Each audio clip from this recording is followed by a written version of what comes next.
Hi, welcome to my channel. Today in this video we discussed about how to improve concentration. Okay guys? Okay, I make few points here. First one, maintain eye contact with the teacher. ಅಂದ್ರೆ ನಾವು ಪಾಠ ಮಾಡುವಾಗ teacher eye to eye contact ಮಾಡಬೇಕು. ಅಂದ್ರೆ ಅವರು ಹೇಳುವಾಗ ಕಾನ್ಸೆಪ್ಟ್ಗಳನ್ನ ಅವ್ರನ್ನ ನೋಡ್ತಾ ಇದ್ರೆ ಆ ಕಾನ್ಸೆಪ್ಟ್ ಹೇಳುವ ರೀತಿಯಲ್ಲಿ ನಮ್ಗೆ ಅದು ಚೆನ್ನಾಗಿ ಅರ್ಥ ಆಗುತ್ತೆ. ಸೊ ಅವ್ರನ್ನ ಅಬ್ಸರ್ವ್ ಮಾಡೋದ್ರಿಂದ ನಮ್ಗೆ ಆ ಕಾನ್ಸೆಪ್ಟ್ ಚೆನ್ನಾಗಿ ನೆನಪಲ್ಲಿ ಉಳಿಯುತ್ತೆ ಅಂತ. Then avoid distractions. ನಾವು ಏನ್ ಮಾಡ್ಬೇಕು, ಆ ಕಡೆ ಈ ಕಡೆ ನೋಡೋದು, ಫ್ರೆಂಡ್ಸ್ ಜೊತೆ ಮಾತಾಡಕ್ ಹೋಗೋದು, ಬುಕ್ ಏನ ತಕೊಳ್ಳೋದು, ಪೆನ್ ತಗೊಳ್ಳೋದು, ವಿಂಡೋ ಕಡೆ ನೋಡೋದು, ಡೋರ್ ಹತ್ರ ನೋಡೋದು, ಆತರ ಎಲ್ಲ ಮಾಡ್ಕೊಂಡ್ರೆ ಸೊ ನಮ್ಗೆ ಆ ಕಾನ್ಸೆಪ್ಟ್ ಅಲ್ಲಿ ಮಧ್ಯದಲ್ಲಿ ಕಟ್ ಆಗ್ಬಿಡುತ್ತೆ ಅವ್ರು ಹೇಳ್ತಿರೋದು ಏನು ಅಂತ ಹೇಳ್ಬಿಟ್ಟು. ಸೊ ಅವಾಗ ನಿಮಗೆ ಕೇಳಿಸ್ಕೊಳಕ್ ಆಗಲ್ಲ. ಸೊ ಕಾನ್ಸಂಟ್ರೇಷನ್ ಕೂಡ ಅವಾಗ ಕಡಿಮೆ ಆಗ್ತಾ ಹೋಗ್ಬಿಡುತ್ತೆ. Understand the concept, don't just memorise it. ಆ ಕಾನ್ಸೆಪ್ಟ್ ನ ಏನ್ ಹೇಳ್ತಿದ್ದಾರೆ ಅದನ್ನ ಅರ್ಥ ಮಾಡ್ಕೋಬೇಕು. ಬರೀ ಜಸ್ಟ್ ಮಗಪ್ ಮಾಡೋದು, ಬಯಟ್ ಮಾಡೋದ್ರಿಂದ ನೆನ್ಪಲ್ಲಿ ಉಳಿಯಲ್ಲ. ಕಾನ್ಸೆಪ್ಟ್ ಚೆನ್ನಾಗಿ ಅರ್ಥ ಆದ್ರೆ ಪದೇ ಪದೇ ಓದೋದ್ ಕೂಡ ತಪ್ಪುತ್ತೆ. Imagine the situation while reading.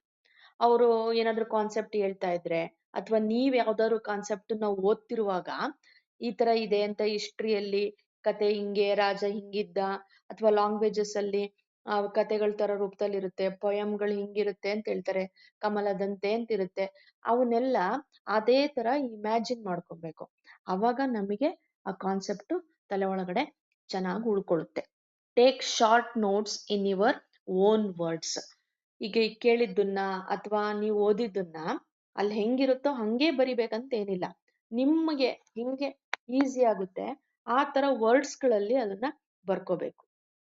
ಆ ತರ ವರ್ಡ್ಸ್ ಗಳಲ್ಲಿ ಬರ್ಕೊಳ್ಳೋದ್ರಿಂದ ನಮಗೆ ಆ ವರ್ಡ್ ಗಳು ಏನು ಅನ್ನೋದು ಚೆನ್ನಾಗಿ ಅರ್ಥ ಆಗುತ್ತೆ. ನಮ್ ಓನ್ ಪಾಯಿಂಟ್ಸ್ ಅಲ್ಲಿ ಚೆನ್ನಾಗಿ ನಮಗೆ ಕಾನ್ಸಂಟ್ರೇಷನ್ ಇಂಪ್ರೂವ್ ಆಗುತ್ತೆ. Study in focused sessions with short breaks.